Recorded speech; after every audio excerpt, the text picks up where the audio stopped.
Dang it, I knew that. I knew the last name too as soon as you said, oh. Yeah. All right.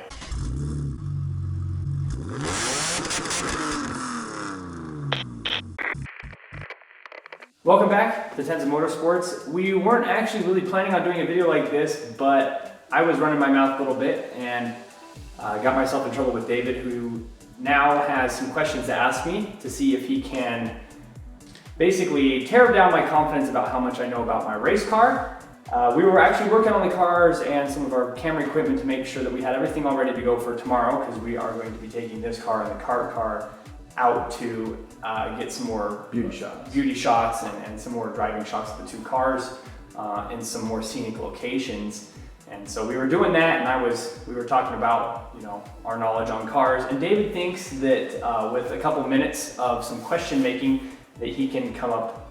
I can stump him with at least a couple of them. With some questions to stump me. So you have some questions. So let's see how well I know my race car. All right. Question 1. Yes. 330 CI stands for horsepower. True or false? False. Okay. What does 330 CI actually stand for? So 3 series. So 330 is 3 series, and then the 3.0 stands for 3.0 liter back in the E46 time frame. And C was either coupe, convertible.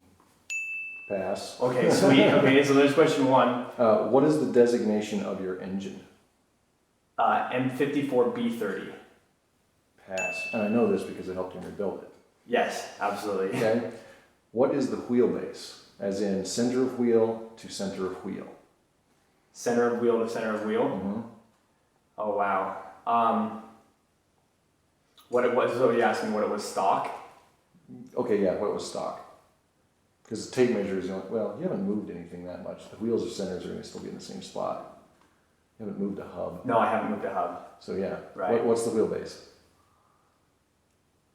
Multiple choice. Okay, 176, 68, or 107? B, 68. Wrong. It's not? That's What the is width. it? That's the width? The wheelbase is 107 inches, and the length is 176.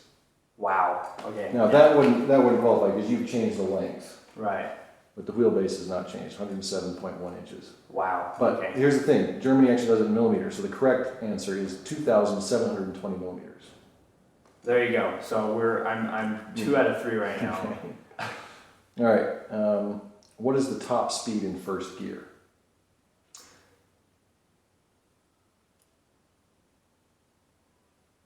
I want to say like 36 or 37 miles an hour. 36.2. 36.2. Okay. All right. Now, that could have changed. I really didn't. I have no idea about these questions. That could have changed because you have altered your top, your RPM limiter, so that can change. So Right. stock, it was 36.2. Okay, 36. Yeah.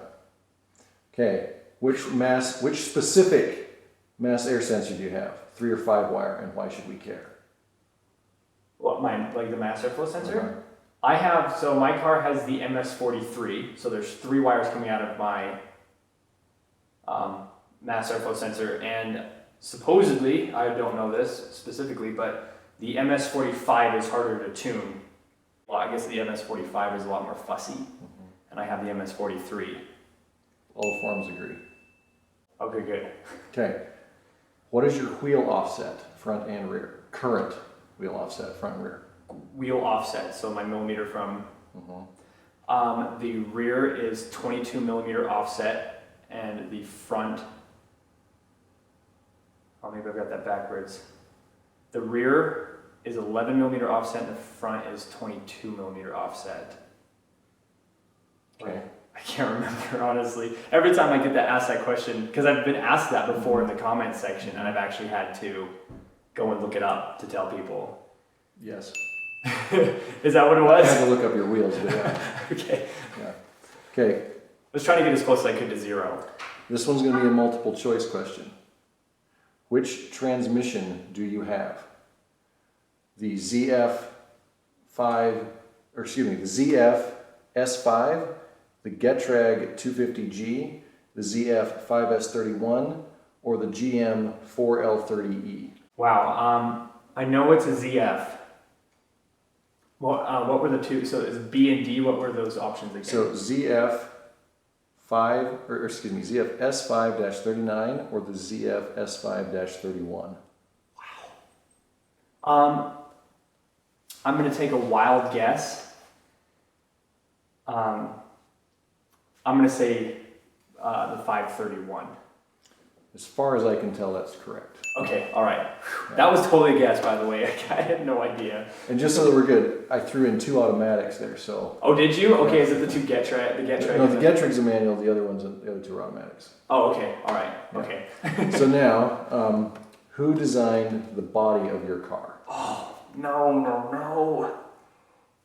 I know this. And I chose this one specifically because the others were designed by a group, but a specific individual designed the coupe. I know this. As soon as you say it, I'm going to know who it is. Because I've talked about him before. I'm not sure if I talked about him on the channel, but I know that I've had discussions about the design of the 30, 36, and 46. On a hint of any kind? I Okay, Eric Goplin. Eric Goplin. Dang it, I knew that. I knew the last name too. As soon as you said, oh. Yeah. All right. Yeah, that one makes me a little bit mad. All right. What year, you already answered this kind of, but this was one of the questions, what year was the facelift for your car, and is yours a facelift? The facelift started around 2003, and mine is not a facelift, mine is a pre-facelift. And the M3 never went through a proper facelift. They had a facelift. And see, the E39 M5 didn't change the exterior looks, but they got halos, and they got Bluetooth, and like a couple other little things inside. See, in the M3, the E46 M3, they changed, a couple things in the headlights, the tail lights, that little trim piece on the trunk, they changed that, but they never actually went to the swoop corner markers on the M3. Okay, so what are you at right now? How many have you missed?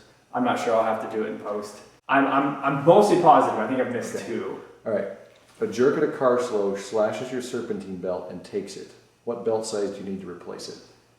Stock E46? Because mine's different now. Right, I know, and so you've got 2 answers. So mine? Right, yeah. I know my old one before I did the pulley upgrade. Okay, that's 50% of the points. No, I don't. Man, you're getting me hard with this one. Because I can't remember the stock one. And I don't know what I've got on it now. Oopsie. Yeah, I'm going to say I don't know that one. Okay, now so back up to that, could you look it up? This one here? If you had your phone on you, and could you look it up? Yeah, I could find it. Okay, so you'd only be super screwed if somebody stole your phone and your serpentine belt. Right. Okay. Right. All right, so we have to go to the final one now. What color designation crankshaft do you have in your engine? Yellow. Bingo. And only because I helped you take it apart. Only because, and then we had to buy the bearings for it. So tell everybody why that's important.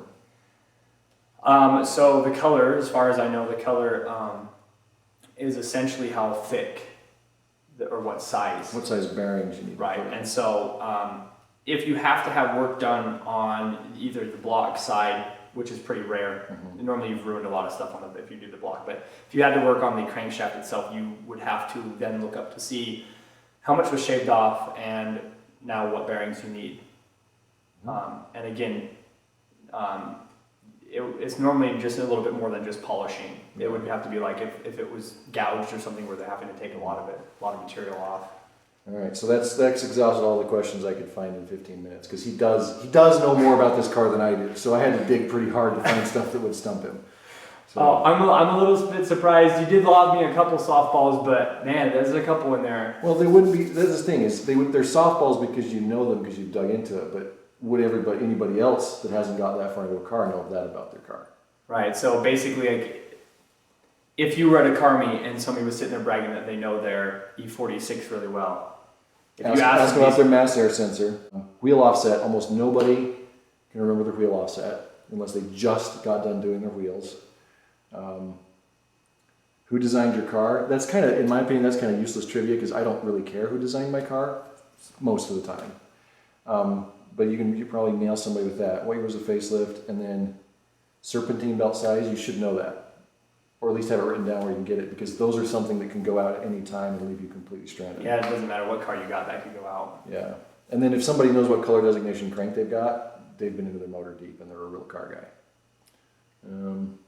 What were the other ones that you thought were harder? Well, that facelift one, coming back to that one, the facelift one, that one's a little bit more hard because I think even in the E46 lineups, the sedan and the coupes were doing it at different times. Well, that's the thing I was reading is the sedan and the coupe were developed by BMW's design team, or the sedan and the wagon were designed by the design team. But then for some reason the coupe was designed only by Eric Gofflin. So I don't know what he did completely differently, but you had that thing where the sedan fenders didn't fit. And I was fighting that because I had because they were facelift. Because the corner markers were going up, but the rest of it fit. So yeah, the facelift one's a little bit hard to remember because as far as I know, the coupes and the sedans actually went through their facelift at different times, and they went through several iterations. It wasn't just, you know, if you look at a 1999 325 and then you look at a 2006 325, there's like 4 iterations between 99 and 2006 or 2005. And then the transmission question, if they don't know, they've never been at a tranny. Which is not that uncommon to not have been in your tranny. Because they're pretty good transmissions. You don't really bullet and brake them or blow them up or have to. Well, and until my supercharger was put in, I had never done the clutch. So, yeah. And I believe my supercharger ate what was left of my clutch really quickly. Yeah, and then engine designation. Most real BMW people will know their engine designation. Right. Yeah. So those are some questions you can pretty quickly determine whether they're absolutely clueless or just getting started or know their car and have never had to dive too deep into it. Well, I appreciate everybody for watching. Hopefully that is reassuring to everybody that's watching as well, going, oh man, I've just got an E46 and now I'm looking to this guy for information and suggestions, and that I actually do know enough to go online and say, hey, you know, this is what I would do in this instance with this car, and not just have somebody, you know. Well, then the other thing too is that, you know, one of the things to always look for in an expert in any field is any expert that claims they know absolutely everything and never backs down from that claim, you don't want to trust them. But an expert that says, I don't know, but I can look it up, that's the guy you really want to trust, because he's willing to admit that, hey, I don't know something, but I know how to figure it out. Memorizing information is not nearly as important as knowing how to having the resources to get a hold of it properly, and not just go, oh, I think it's this, and then you then done something based on, well, I thought this. So appreciate everybody for watching. We do have a video coming out. I'll have the link to it in a card up above and the thumbnail right here, so that when that video does finally come out, you guys will be able to see it. It's this car here and the E36 going up some beautiful mountain roads. We're recording that tomorrow. We're pretty excited about it. So thanks again for watching. Hit the like button if you enjoyed today's content. Subscribe if you are new. Check out our Patreon link in the description below. Our Patreon members get to enjoy early ad-free access of our content. We record several weeks, if not several months in advance sometimes, and our Patreon members get to see content a lot sooner. Thanks again, everybody, for watching. We'll see you in the next one.